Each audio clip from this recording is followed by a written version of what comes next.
The Agenda is powered by DART, Delaware's transit service, moving forward.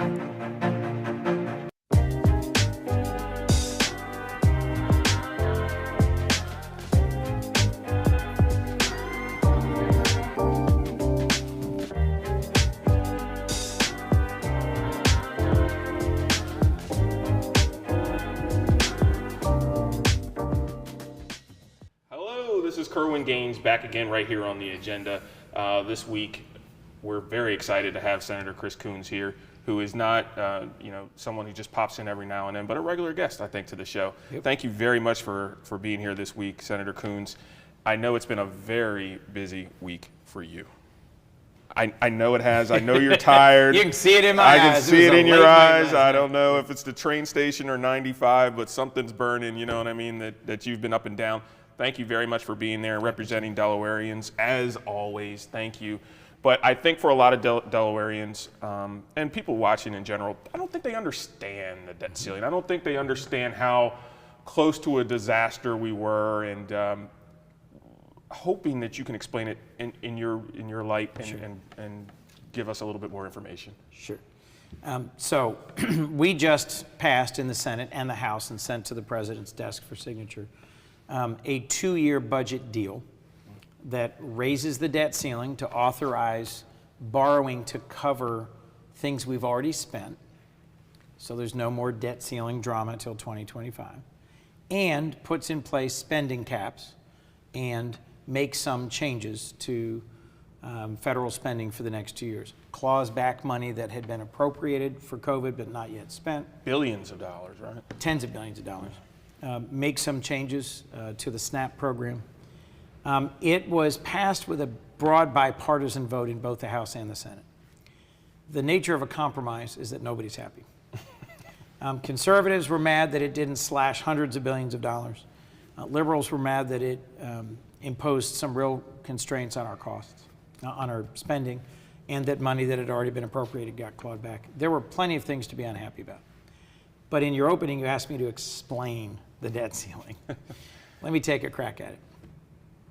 Most folks use a family metaphor. Okay. Most of us have credit cards and we understand.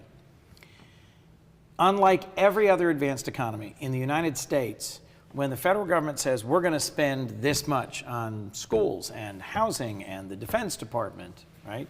And we pass a bill and it goes to the president, he signs it, and then we're going to go spend it. Then we separately have to pass an approval to borrow the money to pay for it. Okay. We have run structural deficits in this country since Clinton was president. The last balanced, genuinely balanced budget we had was under President Clinton. That's because we are spending more money than we are taking in. In any household budget, you got to look at your income and your expenditures. Under President Trump, he passed with Republican votes only the biggest tax cut in decades, and it cut out of the federal balance sheet trillions of dollars of revenue. And in part because of the pandemic, spending went up dramatically. So the amount of the annual federal deficit went up by a lot. Mm-hmm. And in 4 years, 25% of the total federal debt accumulated since the beginning of the Republic got added. Not a period of great fiscal discipline, but also a period of an emergency, the pandemic. Under President Biden, the annual deficit, which is how much we're off year over year, has gone down by 1.5 trillion because we've stopped huge pandemic-related spending. But the debt continues to go up. Mm-hmm. We do have an annual fight over spending. Are we going to raise revenue by closing tax loopholes or raising taxes? Or are we going to increase spending? How are we going to balance that? I'm on the committee that does that. It's called the Appropriations Committee. Every year we have that fight. Mm-hmm. When we can't work it out, we have a government shutdown. A government shutdown is bad, but not catastrophic, because we continue our essential services. We don't shut down the military. We don't shut down ambulances and hospitals. We don't lay off police officers. The emergency stuff continues. We close the national parks. We stop sending out some checks. I mean, a federal government shutdown because we can't come to an agreement about our annual spending bills is bad, but not catastrophic. What we almost did this week was a default. Well, why is that bad? That would mean that the people from all over the world, from different businesses and banks and families, who loan money to the United States by borrowing treasury bonds, by buying treasury bonds, they wouldn't get paid. That's never happened. Because that's never happened, the United States, our government, our country, is seen as the safest place on earth to put money. What's the benefit of that? Low borrowing costs. So when the federal government borrows money, they don't pay as much for it as the governments of, I don't know, Indonesia or Ghana or even Germany or Italy. We are viewed as the safest place to put your money. If we defaulted, the interest rates that every Delawarean pays would go up almost immediately. So the interest rate you'd pay on a credit card, on a mortgage, on a student loan, on a home, all that would go up. And our stock market would go down because the world would no longer see the United States as the safest economy to invest in. And there would be less money coming into our economy. So if you've got retirement savings, under some projections, if we'd had a sustained default, meaning we didn't just miss it by an hour or two, we actually didn't pay our bills, it could have thrown 8 million Americans out of work, put our economy into a recession, and the stock market might have lost 20 to 30% of its value. That's bad. Very bad. The Republican majority in the House used that leverage, saying we won't approve a debt ceiling raise, to try and extract from President Biden concessions and get him to repeal some of his biggest accomplishments, like the Inflation Reduction Act, which puts hundreds of billions of dollars of incentives into transitioning to a cleaner economy, for example. The president and speaker sat down, negotiated for weeks. They put things on the table. Neither of them got what they wanted. We got modest reductions in how much we're going to spend the next 2 years and no default. I can summarize it that way and leave it there. I'll simply say it was pretty painful, and we are now going to begin the process of trying to pass our annual spending bills in a way that'll spend over $150 billion less this coming year than we had otherwise expected to spend. The Defense Department will get an increase, but it'll only be 3%. And everything else will get a decrease. It won't be as sharp a decrease as the House Republicans wanted, and it won't be as big an increase for defense as they wanted. That's called a compromise. Okay. So most people, when President Biden was running, he really pushed student loans, right? It was, yes. It got my attention as someone that's still paying and a household that's still paying. And now it seems as though the reduction that we did get, it seemed like last summer there was a proposal. It wasn't complete repayment, but there was some. And now that's completely off the table. What do you mean? So from what I know, from what I gathered, it seemed as though that legislation was one of the bargaining chips. Was that wrong? So there was an attempt at completely repealing President Biden's efforts at student loan forgiveness. That, best of my recollection, wasn't part of this package. Great. But because of legal challenges, there are lawsuits challenging the president's legal authority to forgive loans. It is on hold because of court action. There's two pieces to this. There's public service loan forgiveness that is broadly popular in police and fire and people who work in government and who do public service across a lot of different ways. That program is still moving forward, and there are public loan forgiveness grants being given. But the proposal the president had to offer blanket forgiveness across the board is on hold. Okay. I believe it's on hold more because of legal challenges than because of this recent deal. Well, that's great, because I was looking at the things on CNN, and they said, oh, well, student loan forgiveness is one of the bargaining chips. And of course, absolutely one of the bargaining chips. Look, this is a big piece of legislation. I did not read every page of it. Right. I might be wrong on this point, but I thought that the president's proposals around student loan forgiveness had already been put on hold because of litigation. Right. Okay. We'll get back to that one. What do you think? How do you feel? It seemed as though Senator Manchin, I saw that he had a natural gas Mountain Valley Pipeline. Right, that has gone through. And how help me understand this one? I could take a long time, or I could be brief. The Inflation Reduction Act was one of the biggest pieces of legislation signed in the last Congress. It both reduces prescription drug prices and puts $369 billion in tax incentives into the climate transition. Permitting reform was a part of that package that was promised to Senator Manchin. He did not get it. We tried at the end of the year to do it. As best I can tell, there was some permitting reform in this package. And the approval, the finishing of the approval of the Mountain Valley Pipeline was a part of a commitment made to Senator Manchin by the White House.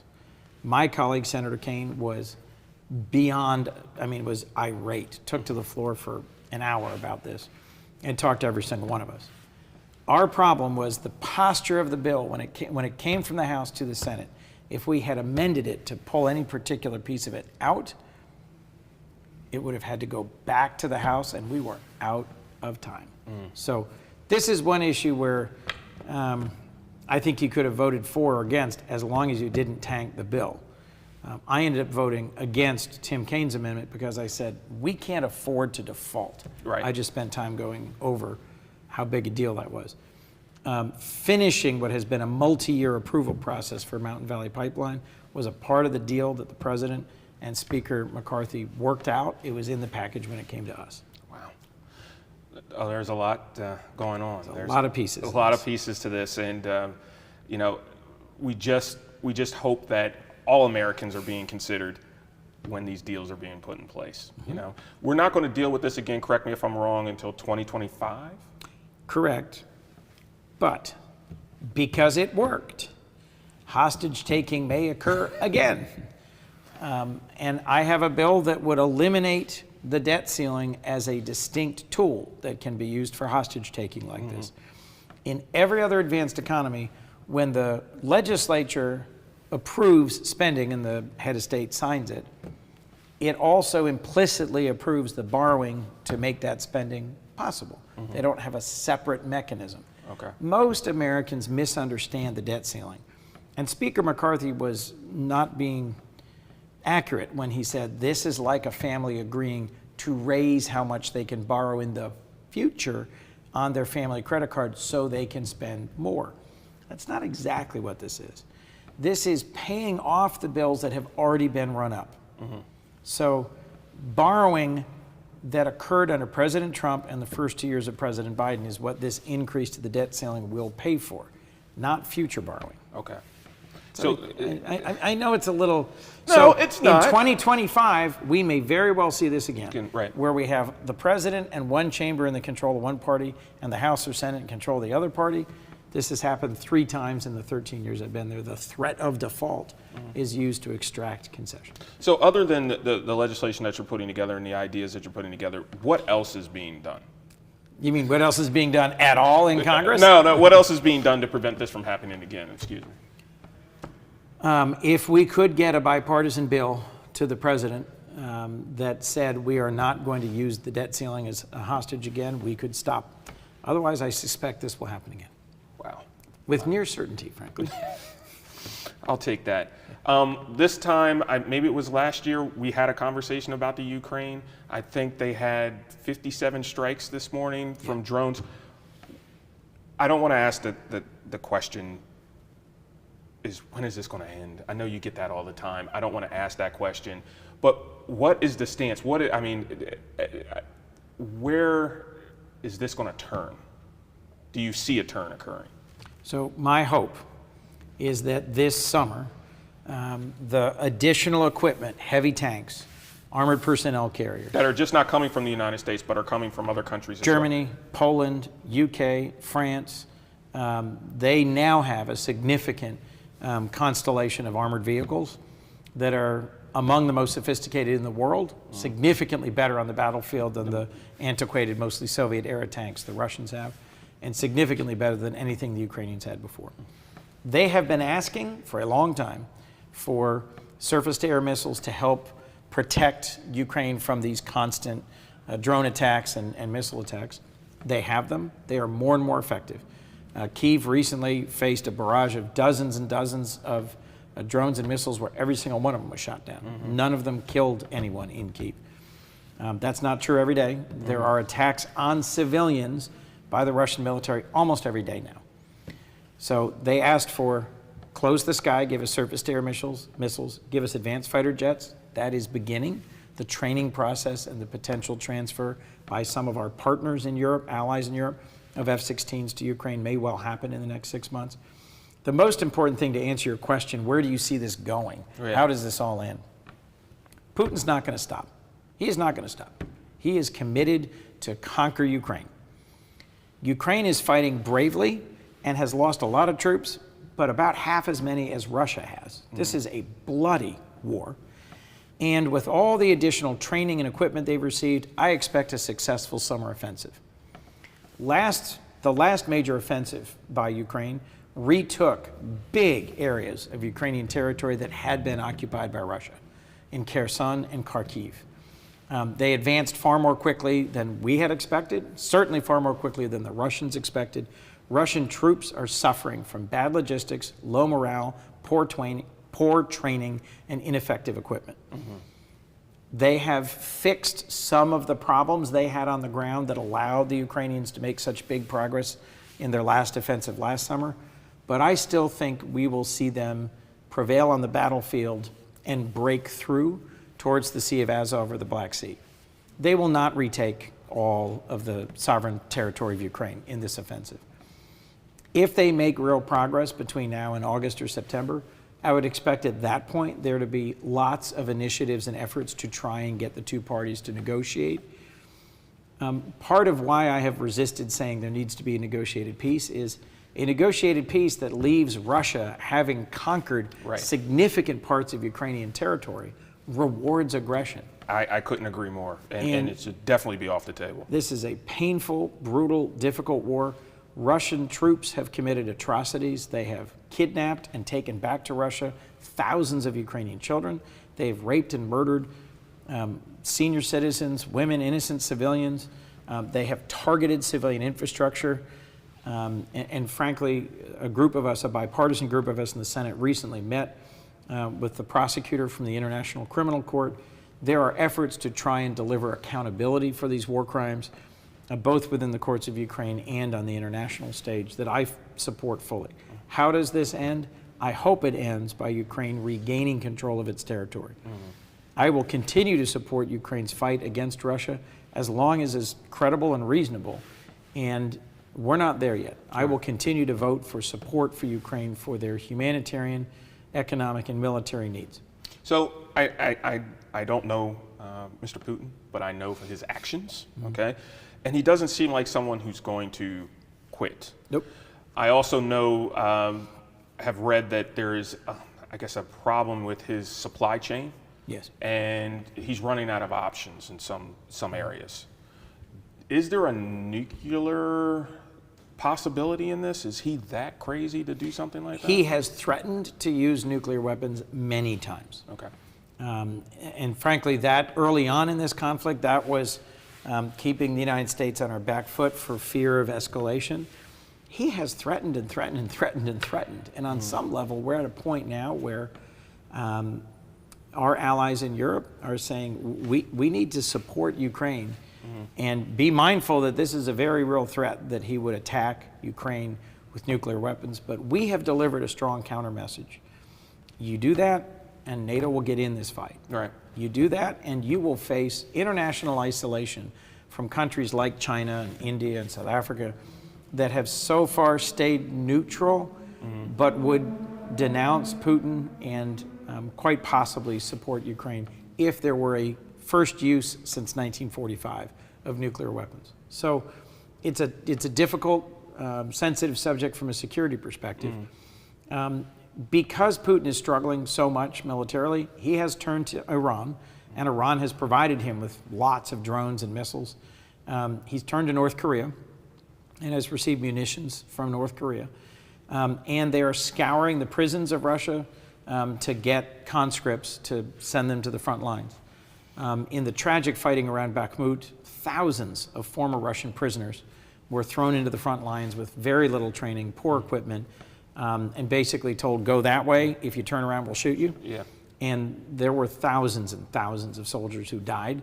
Ultimately, Russia recently took control of Bakhmut.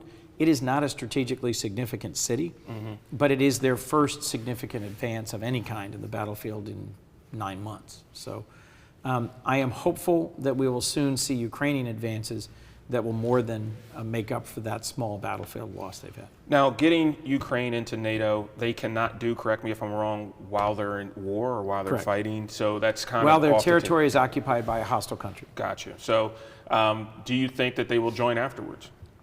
I don't know. What I do know is that Putin's biggest strategic blunder here was to say, I'm going to prevent NATO expansion by invading Ukraine. The consequence has been the admission of Finland, and I believe soon the admission of Sweden to NATO. Finland doubles the border that Russia has with NATO. So if Putin was trying to prevent the expansion of NATO, what he's done is bring two sophisticated, advanced Scandinavian countries into the very northern edge of NATO. That helps bolster the three Baltic states, Latvia, Lithuania, Estonia, that are already NATO members. And they have significant capabilities. I have visited the military in both Finland and Sweden to see what they've got in terms of submarines and jet fighters, and they're very capable. And to have them in NATO rather than out is a big positive. At the next NATO summit, which is in Vilnius this summer, there will be more discussion and debate about admitting Ukraine, admitting Moldova, admitting Georgia, all of which have been hoping for and seeking to have some clear path forward. I think where we will end up is a security commitment to Ukraine that is not full NATO membership in the short term, but where we are providing the resources they need to deter a renewed Russian attack. Because to your point earlier about Putin as a guy who just doesn't give up, he's waiting for us to lose interest. He's waiting for us to back off and to say, oh, whatever. If you watch the history of Putin's wars in Chechnya and in Syria, that's what he did. In the end, after years, the West lost interest in Syria, and the Syrian regime under Assad won because of Putin's backing. Well, hopefully the next time that we speak, we'll have better news in regards to the Ukraine. Our thoughts and prayers are definitely with them. But in our final minutes here, we've also had some news on the Delaware front that one of your colleagues within the Delaware congressional congregation is retiring. How long has it been? I mean, you guys have known each other. You and Senator Carper have known each other for decades. Decades, probably 30 years at least. Yeah. So any projections in regards to who's going to fill his seat? Any ideas of who's going to be your next colleague? Well, first let me say, Senator Carper's retirement after a very long and successful career is a moment for us to really focus and reflect on what he's brought to the table. Roughly 50 years of serving our nation, first in the Navy as a naval aviator, and he's been elected since he ran for the state treasurer. He was state treasurer, he was congressman, he was governor, he's senator. He has won 14 statewide elections. Wow. That's the most of any Delawarean in history. He is the last Vietnam veteran to serve in the United States Senate. He has been passionately engaged in supporting veterans. In fighting for Delaware, he is a recovering governor, and he's always said, I didn't recover. He's been very engaged in supporting Delaware State University and supporting our businesses and industries and trying to help our economy grow. And he will have big shoes to fill. He has said publicly that he hopes that Congresswoman Lisa Blunt Rochester will run for his seat. I love serving with Lisa. She is a great member of the delegation. I do not want to get ahead of any announcement by her. I'll simply say that I'm optimistic that we will have a strong Delaware Democrat candidate to succeed Tom Carper, and I look forward to working with them. Well, we look forward to seeing how that all plays out. Yes. And we know that you will have plenty of insight for us the next time you speak to us. Happy to. Thank you very much, Senator Coons, for joining us here on the agenda. As always, it's been a pleasure, a very informative pleasure, and we look forward to seeing you all next week right here on the agenda.